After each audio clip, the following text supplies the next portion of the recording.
Neat ಪರೀಕ್ಷೆಯಲ್ಲಿ ನಡೆದಂತ ಅಕ್ರಮದ ವಿಚಾರದಲ್ಲಿ ಇವತ್ತು ಯೂತ್ ಕಾಂಗ್ರೆಸ್ ಪ್ರತಿಭಟನೆಯನ್ನ ಮಾಡ್ತಾ ಇದೆ. ದೇಶದ ಹಲವು ಭಾಗಗಳಲ್ಲಿ ರಾಜ್ಯದಲ್ಲೂ ಕೂಡ ಪ್ರತಿಭಟನೆಯನ್ನ ಮಾಡ್ತಾ ಇದ್ದಾರೆ. ಸೊ ನೀಟ್ ಪರೀಕ್ಷೆ ಅಕ್ರಮವನ್ನ ಖಂಡಿಸಿ ಕಾಂಗ್ರೆಸ್ ಪ್ರತಿಭಟನೆಯನ್ನ ಮಾಡ್ತಾ ಇರೋದು. ಯೂತ್ ಕಾಂಗ್ರೆಸ್ನಿಂದ ಈಗ ಲೋಕಭವನ ಚಲೋ, ಈಗ ರಾಜಭವನ ಹೋಗಿದೆ, ಅದು ಲೋಕಭವನ ಆಗಿದೆ. ಲೋಕಭವನ ಮುತ್ತಿಗೆಗೆ ಯುವ ಕಾಂಗ್ರೆಸ್ ಯತ್ನವನ್ನ ಮಾಡ್ತಾ ಇರೋದು. ಫ್ರೀಡಂ ಪಾರ್ಕ್ ಬಳಿ ಬ್ಯಾರಿಕೇಡ್ ಅನ್ನ ಹಾಕಿ ಪೊಲೀಸರು ತಡೆದಿದ್ದಾರೆ.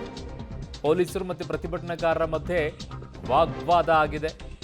ನೀಟ್ ಪರೀಕ್ಷೆ ಅಕ್ರಮ ಖಂಡಿಸಿ ಕಾಂಗ್ರೆಸ್ ಪ್ರತಿಭಟನೆಯನ್ನ ಮಾಡಿ ಲೋಕಭವನ ಚಲೋವನ್ನ ಮಾಡ್ತಾ ಇದ್ದಾರೆ. ಈ ಸಂದರ್ಭದಲ್ಲಿ ಪೊಲೀಸರು ಮತ್ತೆ ಯೂತ್ ಕಾಂಗ್ರೆಸ್ ಕಾರ್ಯಕರ್ತರ ನಡುವೆ ಮಾತಿನ ಚಕಮಕಿ ನಡೆದಿದೆ.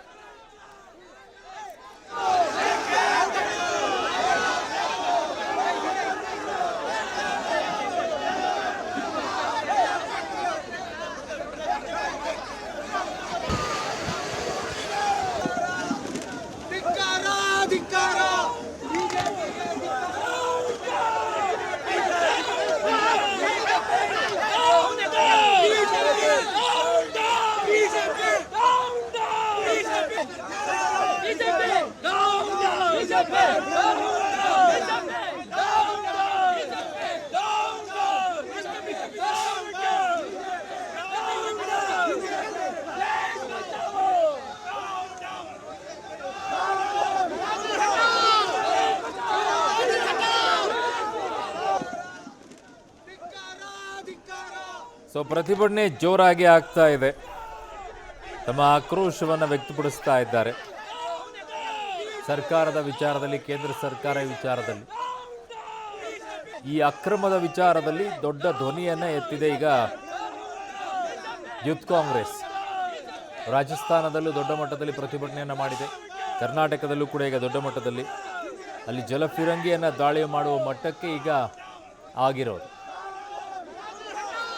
ನನ್ನ ಸಹೋದ್ಯೋಗಿ ಈಗ ಪೊಲಿಟಿಕಲ್ ಬ್ಯೂರೋಯಿಂದ ಸುಖೇಶ್ ನನ್ನ ಸಂಪರ್ಕಕ್ಕೆ ಸಿಗ್ತಾ ಇದ್ದಾರೆ. ಸುಖೇಶ್, ಯಾವ ದಿಕ್ಕಿನತ್ತ ಸಾಗ್ತಾ ಇದೆ ಈಗ ಹೋರಾಟ? ಇನ್ನೂ ಹೋರಾಟ ಮುಂದುವರಿಯುತ್ತಾ ಹೇಗೆ?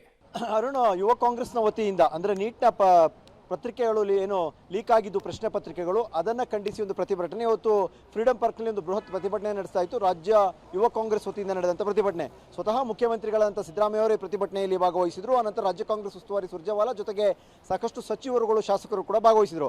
ದೊಡ್ಡ ಮಟ್ಟಿಗಿನ ಒಂದು ಪ್ರತಿಭಟನೆಯ ಧ್ವನಿ ಮತ್ತು ಇದಕ್ಕೆ ಕಾರಣವಾಗಿರುವಂಥ ತಲೆದಂಡ, ಅದು ಕೇಂದ್ರ ಶಿಕ್ಷಣ ಸಚಿವರು ಸೇರಿದಂತೆ ಎಲ್ಲರೂ ತಲೆದಂಡ ಆಗಬೇಕು ಅನ್ನುವಂಥ ಒತ್ತಾಯವನ್ನು ಮಾಡಿದ್ರು. ತದನಂತರದಲ್ಲಿ ಇದನ್ನು ಖಂಡಿಸಿ ರಾಜಭವನಕ್ಕೆ ಮುತ್ತಿಗೆ ಹಾಕುವಂಥ ಪ್ರಯತ್ನಕ್ಕೆ ಮುಂದಾದರು ಯುವ ಕಾಂಗ್ರೆಸ್ನ ಕಾರ್ಯಕರ್ತರುಗಳು. ದೊಡ್ಡ ಸಂಖ್ಯೆಯಲ್ಲಿ ರಾಜಭವನಕ್ಕೆ ಹೊರಟಂಥವ್ರನ್ನ ಪೊಲೀಸರು ತಡೆದ ನಂತರದಲ್ಲಿ ಸಾಕಷ್ಟು ಜಟಾಪಟಿಗಳು ಕೂಡ ನಡೀತು. ಅನಂತರ ಎಲ್ಲರನ್ನೂ ಕೂಡ ವಶಕ್ಕೆ ಪಡೆದು ಈಗ ಪೊಲೀಸರು ಬಸ್ಸಲ್ಲಿ ಕರೆದುಕೊಂಡು ಹೋಗಿದ್ದಾರೆ. ಆದರೆ ಏನು ನೀಟ್ ಪ್ರಶ್ನೆ ಪತ್ರಿಕೆ ಸೋರಿಕೆ ವಿಚಾರದಲ್ಲಿ ದೇಶಾದ್ಯಂತ ಏನು 23 ಲಕ್ಷಕ್ಕೂ ಹೆಚ್ಚು ವಿದ್ಯಾರ್ಥಿಗಳಿಗೆ ತೊಂದರೆ ಆಯಿತು ಅನ್ನುವಂಥದ್ದು, ಇದನ್ನು ಖಂಡಿಸಿದ್ದು ದೊಡ್ಡ ಮಟ್ಟದ ಪ್ರತಿಭಟನೆ ಇವತ್ತು ಯುವ ಕಾಂಗ್ರೆಸ್ ಹಮ್ಮಿಕೊಂಡಿತ್ತು. ಸ್ವತಃ ಮುಖ್ಯಮಂತ್ರಿಗಳೇ ಪ್ರತಿಭಟನೆಯಲ್ಲಿ ಭಾಗವಹಿಸುವ ಮೂಲಕವಾಗಿ ದೊಡ್ಡ ಮಟ್ಟಿನ ಬೆಂಬಲ ಕೂಡ ವ್ಯಕ್ತಪಡಿಸಿದರು. ಅರುಣ್.